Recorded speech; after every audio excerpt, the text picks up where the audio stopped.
I work as a night shift security guard at a local hospital. I always thought it was a peaceful job, just making sure everything was in order and everyone was safe. But recently, something strange has been happening that makes me dread every shift. It started a few weeks ago when I was patrolling the halls. I caught something moving in my peripheral vision, but when I turned to look, there was nothing there. I thought it was just my mind playing tricks on me, but it kept happening. Every time I would turn away, something would move.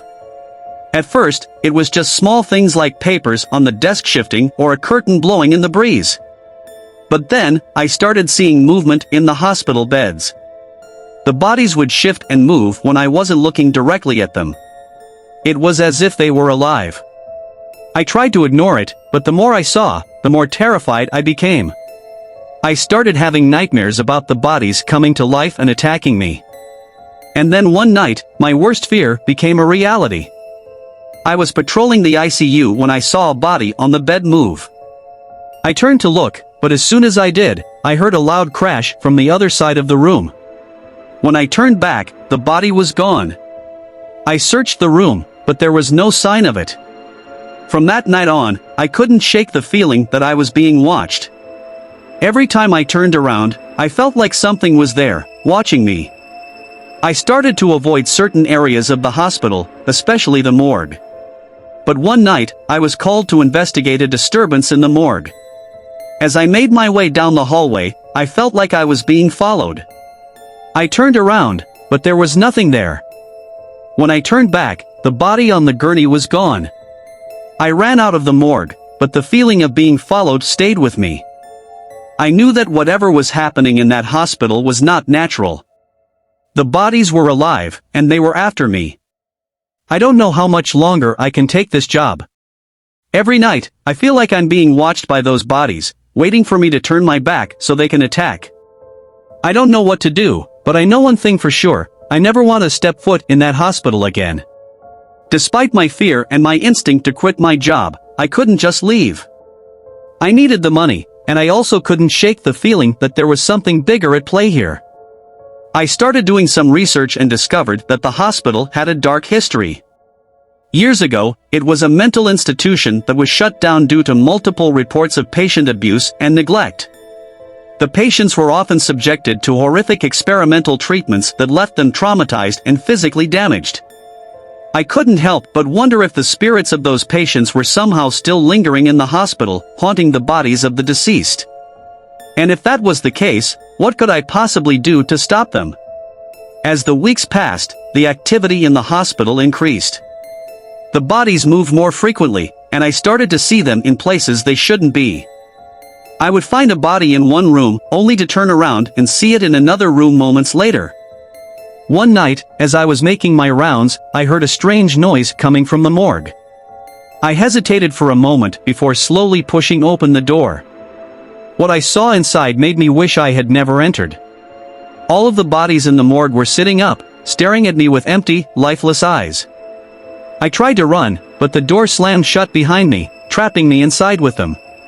They started to move closer, their limbs creaking and cracking with each step.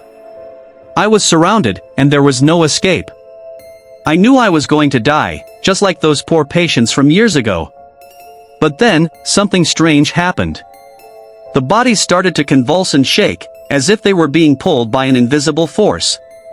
They let out an ear-splitting scream before collapsing back onto their slabs, motionless once again. I quickly ran out of the morgue and out of the hospital, never looking back. I never returned to that job again, and I never spoke of what happened to anyone. But I know deep down that the spirits of those patients are still lingering in that hospital, waiting for their next victim to cross their path.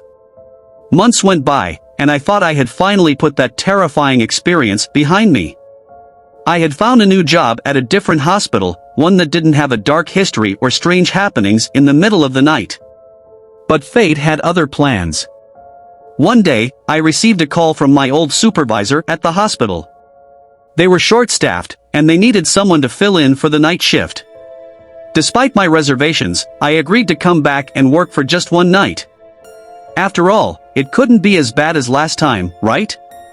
As soon as I stepped back into the hospital, I felt that familiar feeling of being watched. The hairs on the back of my neck stood on end, and my heart started to race. But I pushed those feelings aside and tried to focus on my job.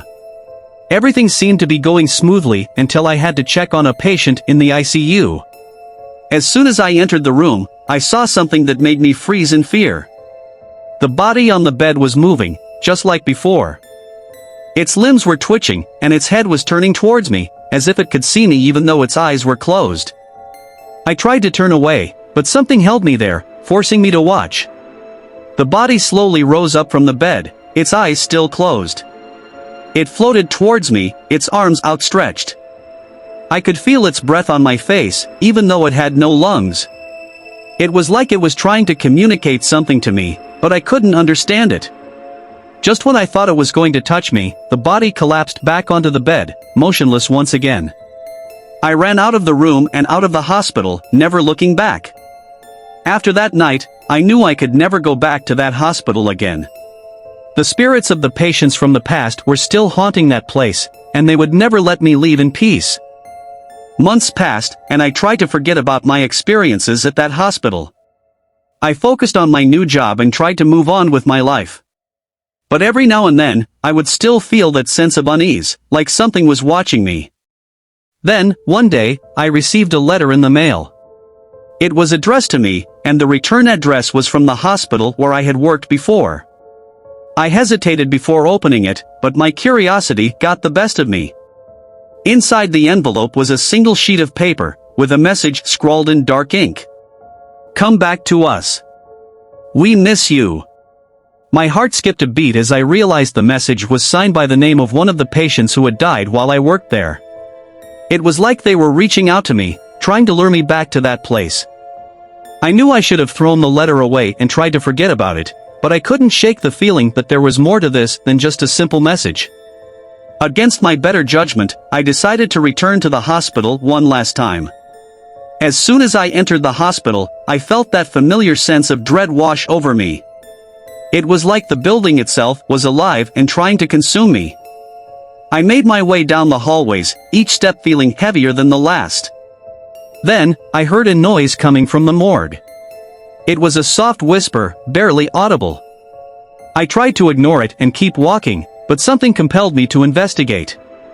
As I pushed open the door to the morgue, I saw something that made me wish I had never returned.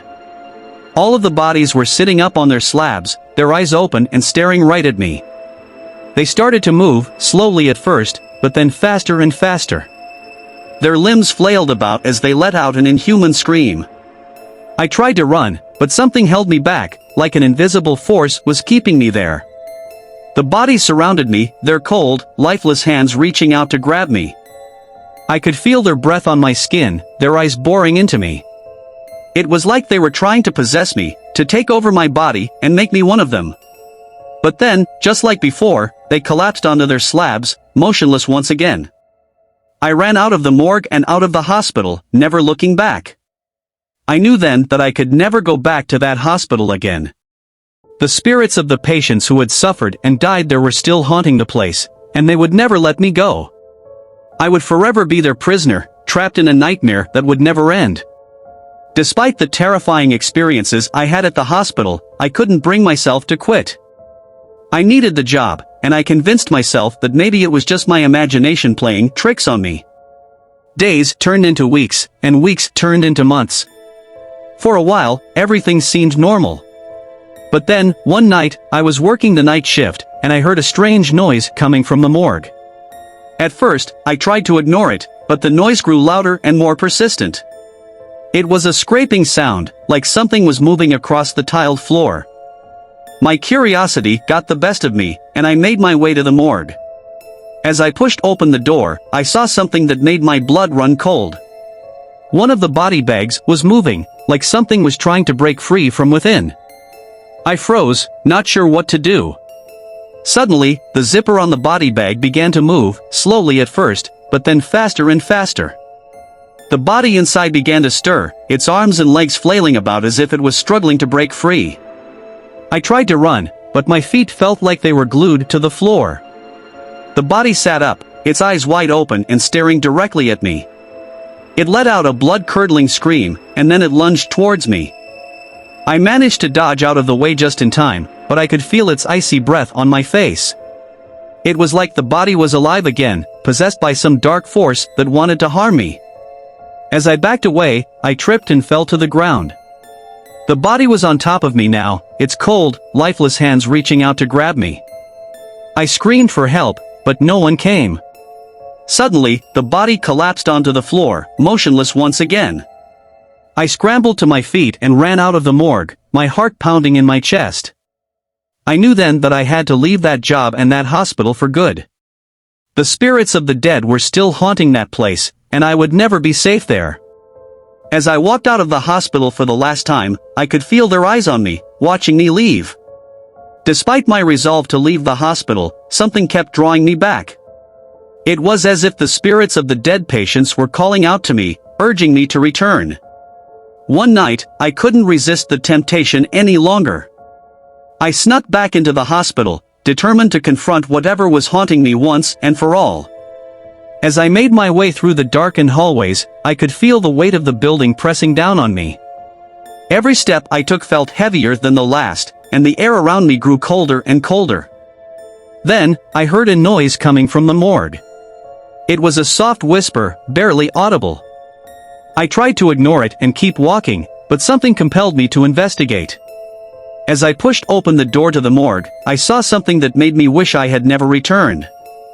All of the body bags were moving, as if the spirits of the dead were trying to break free from their confines. Suddenly, one of the body bags ripped open, and a ghostly figure emerged from within. It was the spirit of one of the patients who had died while I worked there, and it was staring right at me. I tried to run, but my feet wouldn't move. The spirit floated towards me, its eyes boring into mine. It was like it was trying to possess me, to take over my body and make me one of them. As I backed away, I tripped and fell to the ground. The spirit was on top of me now, its cold, ghostly hands reaching out to grab me. I screamed for help, but no one came. Just when I thought it was over, the other body bags began to stir. They were all opening, one by one, and the spirits of the dead were emerging. They surrounded me, their ghostly forms twisting and writhing in the air. I was trapped, with no escape. The spirits were closing in, and I knew that my fate was sealed. But then, just as suddenly as they had appeared, the spirits vanished. I was left alone in the morgue, shaken and terrified. I knew then that I could never return to that hospital again. The spirits of the patients who had suffered and died there were still haunting the place, and they would never let me go. I would forever be their prisoner, trapped in a nightmare that would never end. As I stumbled out of the morgue, trembling with fear, I heard a voice calling out to me from the shadows. It was a familiar voice, one that I had heard before. I turned around, and there, standing in the darkness, was the ghost of a patient that I had worked with during my time at the hospital. But instead of the usual twisted and tormented expression of the other spirits, this ghost was smiling, and its eyes shone with a gentle light. I was confused and unsure of what to do. The ghost beckoned me closer, and I hesitated for a moment, but something about its calm demeanor made me trust it. It spoke to me, its voice soft and soothing, and revealed to me the truth about what was really happening in the hospital. It told me that the spirits were not trying to harm me, but rather trying to communicate something important. The ghost explained that the hospital had been built on top of an ancient burial ground, and that the spirits of the dead had been awakened by the construction. They were trapped in the hospital, unable to move on to the afterlife, and they were trying to find a way to be released. The ghost urged me to help them, to find a way to communicate with the living and get them to understand the spirits' plight. It showed me visions of the spirits, trapped and tormented, and I knew that I had to do something to help them. With newfound determination, I began to research the history of the hospital and the burial ground. I discovered ancient texts that described rituals to appease restless spirits, and I began to perform them in secret. Slowly but surely, the spirits began to calm down. They stopped appearing to me and stopped trying to harm me. I knew that I was making progress, and that I was helping them find peace. One day, I was summoned to the hospital administration office. I was expecting to be fired, but to my surprise, the hospital board had heard about my work with the spirits and was impressed. They offered me a promotion, and put me in charge of a new department that focused on finding ways to connect with the spiritual world. With my new position, I was able to help many more spirits find peace and move on to the afterlife. I knew that my work was important, and that I had found my true calling. But every now and then, when I walk through the darkened hallways of the hospital, I can still feel the eyes of the spirits on me, watching me with gratitude and respect. And I know that I will always have a special connection to them, and to the spiritual world beyond. Years passed, and I became known as the Ghost Whisperer at the hospital. My work with the spirits had earned me a reputation as a paranormal expert, and I had even written a book about my experiences. The hospital had become a sanctuary for spirits, and I had helped many find peace and move on to the afterlife. I had also become somewhat of a celebrity in the paranormal world, with people coming from all over the country to seek my advice and help. But despite all of my success, I never forgot the terror and horror I had experienced when I first saw the spirits moving in the morgue. It had been a turning point in my life, a moment of reckoning that had set me on my path. One night, as I was walking through the hospital, I felt a sudden chill run down my spine. I turned around and saw the ghost of the first patient I had ever worked with, the one who had died right in front of me. But instead of feeling fear or panic, I felt a sense of peace and closure. I knew that the spirit was here to say goodbye, to thank me for all that I had done to help her find peace. As the spirit vanished into the ether, I felt a weight lift off of my shoulders. I had finally conquered my fear and put the spirits to rest, and I knew that I had fulfilled my purpose in life. With a smile on my face, I walked out of the hospital, ready to face whatever lay ahead. I knew that the world was full of mysteries and wonders, and that I had the power to explore them all. Thanks for watching. If you enjoyed this video, please take a moment to hit the like button and consider subscribing to our channel for more great content. Your support helps us continue to create and share valuable information with you. Don't forget to click the notification bell so you never miss an upload. Thank you again for tuning in, and we'll see you in the next video.